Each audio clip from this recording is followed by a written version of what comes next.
Over 50 years ago, our predecessor bodies made the choice to start what was then known as the Hunger Appeal. Now, 50 years later, this ministry, this work has become interwoven in our life as congregations and as synods and as a church as a whole. And it's amazing to think about how some of the things that we work on today were probably never imagined back then. This ministry that we have at the Reconciliation Center in Juba in South Sudan in 2023 reported over 1,500 live births in the maternal center. And in a country where many people say that you're more likely to die as a woman from childbirth than to graduate secondary school, there were 0 maternal deaths in that area.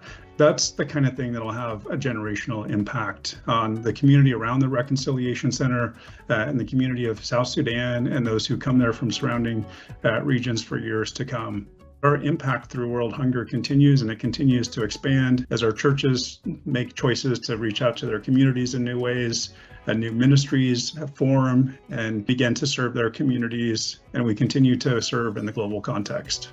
One of the ministries of ELCA World Hunger that I think is really amazing is the ministry that comes out of the service of Karen Anderson, who was a long-term missionary in Chile for over 40 years. Karen arrived in Chile in the early 1980s under the Pinochet era. In that time, discerning what it means to be a church in that context, she saw the call and the need for more work in public health. That work began and has continued on through generations of leaders and is now known as Educación Popular en Salud, or EPIS. Karen shared the story about EPIS having an initiative to ban smoking in public places. And after probably a year or two later, she reported that there was a health study that was done that showed a measurable positive change in public health that they believe was directly correlated to that initiative of EPIS to ban smoking in public places. 50 years later, we see stories like EPIS. We see stories like the Reconciliation Center in Juba.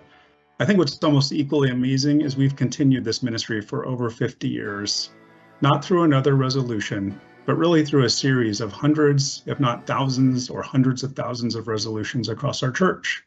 It's every time we show up to serve in a food pantry. It's every time we give a gift. It's every time we pray for a ministry.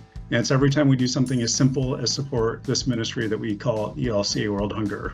Thank you for your part, for being a part of a church that continues to show up and show to the world that how we love others and how we serve towards a just world where all are fed is just as important to us as our beliefs. In fact, it's a core expression of our belief. So thank you for being a part of ELCA World Hunger. Thank you for those who were there 50 years ago with this vision, and for everybody who continues to support this and make this a part of our ministry each and every day.